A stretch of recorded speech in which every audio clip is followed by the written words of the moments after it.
often do drive down a street and see a beautiful house and wonder, what does it look like inside? You want inspiration, and we're bringing you heaps. In this series, we showcase a variety of houses: sprawling mansions, elegant townhouses, compact city apartments. We explore these creations and talk to the visionaries who brought them to life, as well as the people who live in them. It's all about sharing with you how they put it all together. I'll also be showing you how to get the look in your own home with decor advice and tips. I'm Juliet Newell, and this is Finest Homes Johannesburg.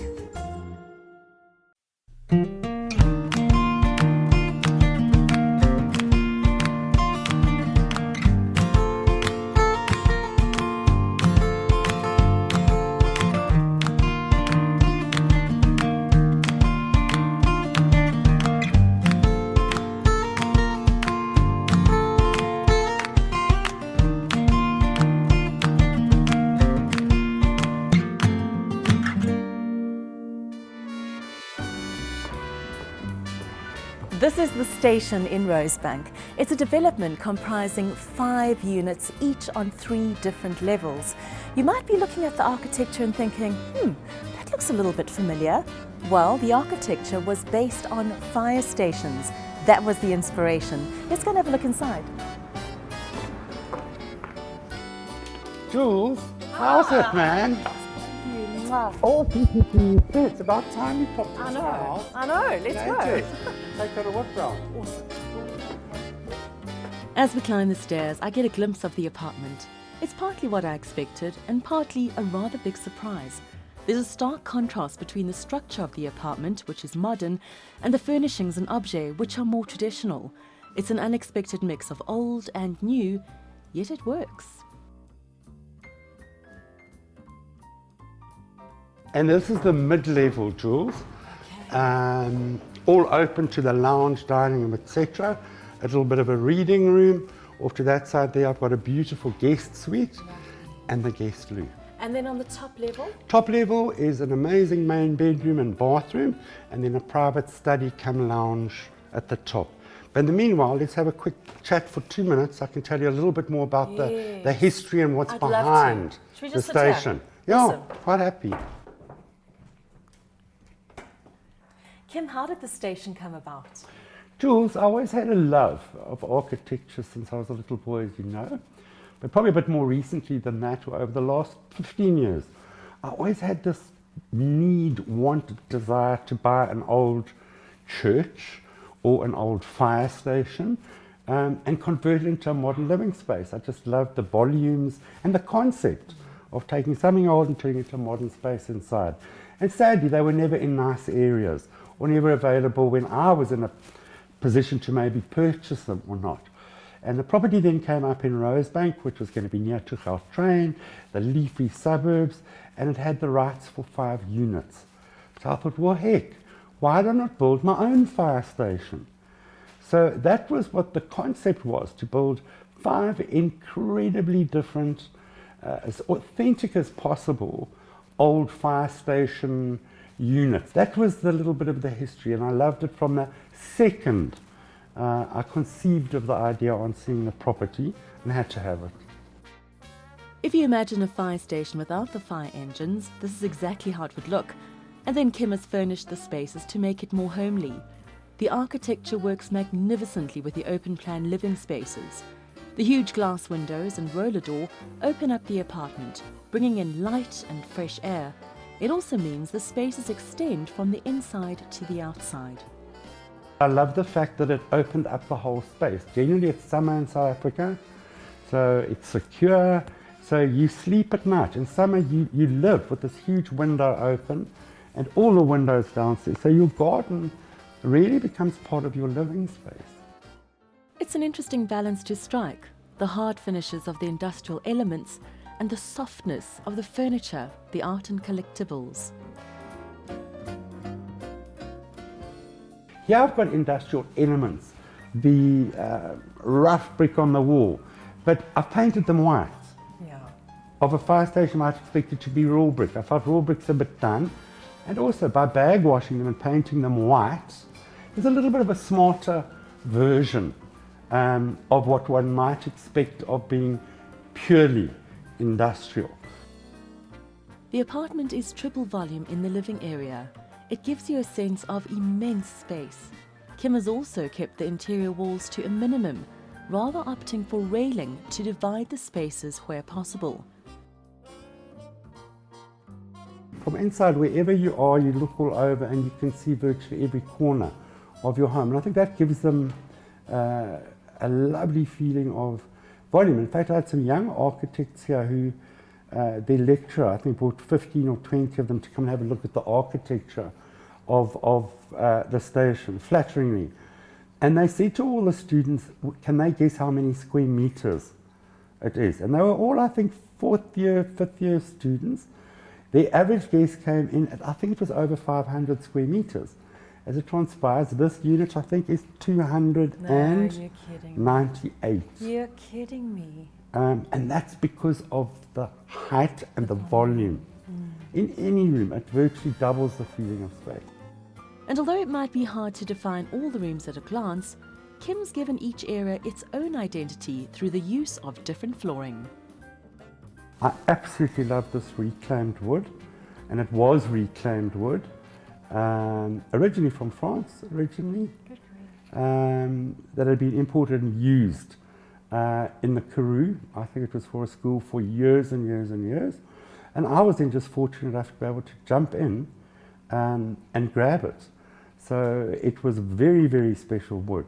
So that's where the wood has been. The wood is on the mezzanine. Bedrooms, Jules, I always like to use carpeting. I just always feel a bedroom is a place where you want to feel a bit of luxury and just softness under your feet. And that's why I could never use tiling, or out of choice, I wouldn't use a wooden flooring in a bedroom either. Coming up, we chat about the decor, luxurious bedrooms, contemporary bathrooms, sophisticated dining room, and the TV room packed with special pieces.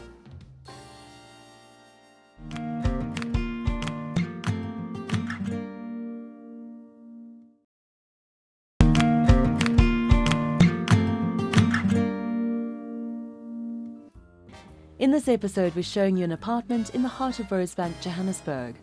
Modelled on a fire station, this apartment is a fine example of how one can draw inspiration from unexpected sources. The interiors bring together the somewhat cold aesthetic appeal of industry with the soft luxury of plush fabrics, antique collectibles, and classic art pieces. Every family's got that one piece, be it a chest of drawers or a cupboard that's been handed down from one generation to the other. And over the years, it's seen new licks of paint added on top of the ones before. What happens when you start to sand it off? Well, you sand through all the layers, showing all the different colors like this, and you see the colors coming through. And all of a sudden, that old family cupboard or chest of drawers becomes an art piece. Kim's art collection is best described as eclectic. Centuries-old paintings, modern graphic drawings, sculptures. The pieces have been collected over time, some from South Africa and others from abroad.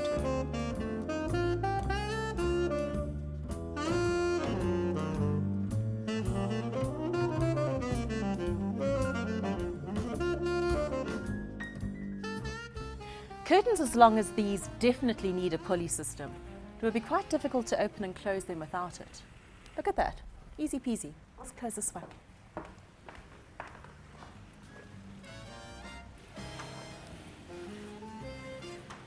If you were to look at this sofa in isolation, you'd probably think it belongs in a modern, minimalistic interior. But guess what? You can mix those modern pieces with more traditional pieces. As you can see here, it works. There are two main elements to this decor: function and practicality, as well as a sense of history and tradition. What do you think about when I say rocking chair? Do you think about your granny knitting? Maybe you think about a mother with her newborn baby, nursing, rocking him to sleep. Well, guess what? This is a rocking chair. It doesn't look anything like a rocking chair. It's sleek and it's modern, but it still rocks. And it's super comfy. The dining room is elegant. The collection of silverware stands proud atop the white leather-clad dining table. The classic chairs are also covered in leather, with a silver stud detail.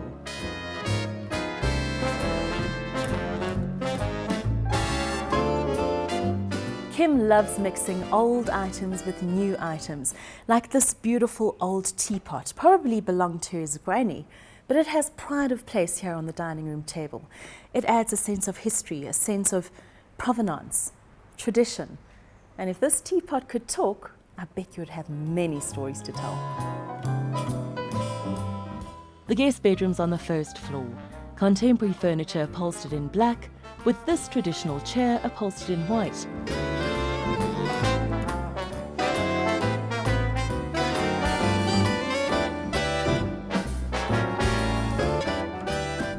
The ensuite bathroom is modern.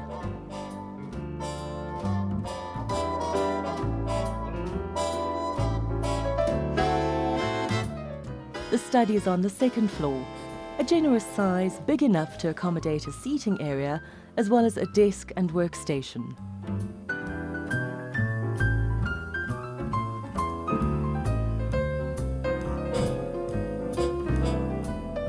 The main bedroom is in neutrals, with antique furniture and modern pieces side by side.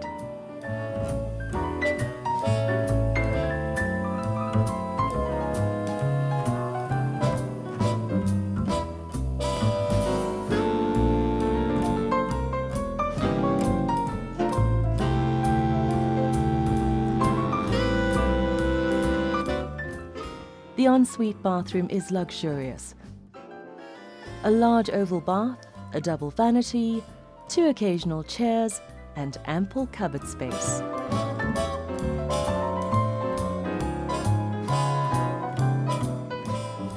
There's not one space in this home that has not received Kim's eye to detail, and there's not one single word to describe or define it. It's Kim's home, a place where he has surrounded himself with pieces that truly mean something special to him. Ultimately, isn't that what a home should really be?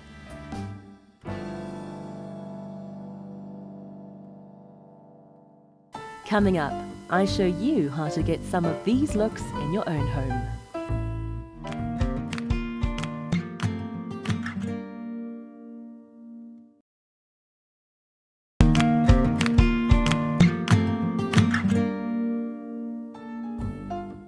In this episode, we've been taking a closer look at this apartment in Rosebank. The architecture draws its inspiration from fire stations, red brick, glass roller doors, and industrial finishes inside.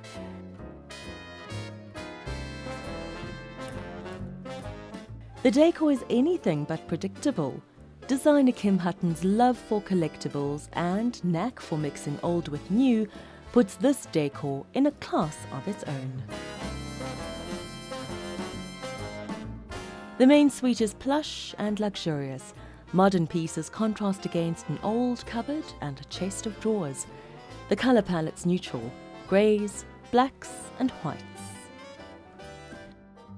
As with the rest of the home, the main bedroom's not about pretty fabrics and lots of colours.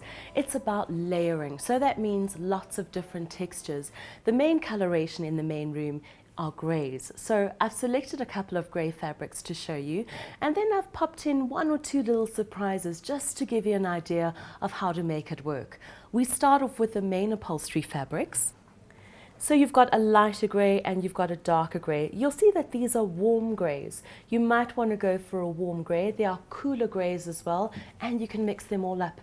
These could be used on a chair, they could be used on a headboard, they could be used on a footstool. They are upholstery fabrics, so they'll work well in almost any application. Then we've got fabric here. Again, it's more of your warmer greys, and this could be used for curtaining. I would suggest doing the main part of the curtaining in the lighter grey, and then for a bit of fun, you could have the darker grey, it's almost black, at the bottom of the curtain. Make a border at the bottom. I'd like to add some other greys now, the cooler tones that I was talking about. And when I put them out, you'll see that they still work together. It's all about layering, it's all about texture. So these are quite plush, they're almost velvety, they're almost suede-y, somewhere in between. And it's just wonderful to see the fabric houses coming up with so many different colors. It's easy to put a scheme together because you know you'll find your fabrics, and here they are. So let me put them here so you can see. There's a very light grey, there's a medium grey, and then we can go for the darker grey over there. And you can see they're much warmer. They're almost going towards brown. But look at them together, they all still work. What I'd like to see in this look and feel right now is a bit of leather, another texture, and it's also quite masculine. I found this grey leather, and then this is black. Nothing wrong with adding black and grey. Remember, grey is just a lighter version of black. And what we're seeing here are loads of different textures. I haven't introduced any pattern whatsoever yet. Now is where we have a little bit of fun, but not too much. As I said, it's not about the patterns. This is 100% wool, this fabric here. It's gorgeous, and it's still quite masculine. So if you add that into the mix, this could be a throw, it could be a scatter cushion, it could even be a night frill. As I've said before, not those pretty night frills. We have a box night frill, and often they even upholster the base of the bed. So that brings more of the masculine look and feel into this room. And there's your winter look. I found a gorgeous throw that would work as well, again in the blacks and the greys and the whites.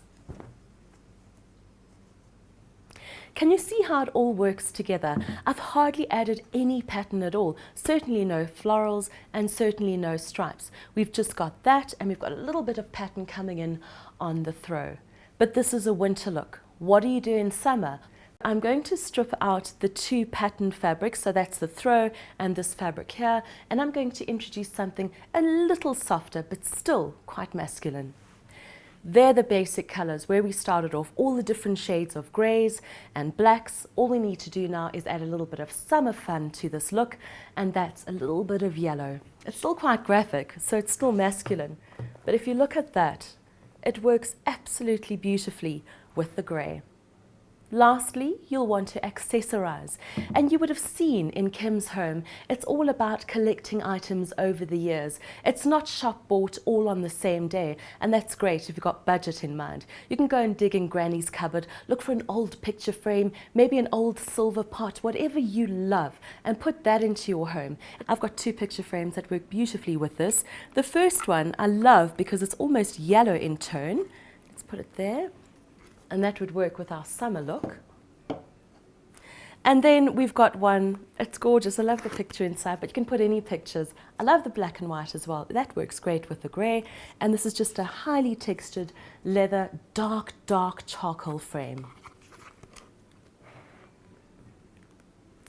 Other bits and bobs, well, you can collect them at antique shops, or as I said earlier, maybe from Granny or a great aunt.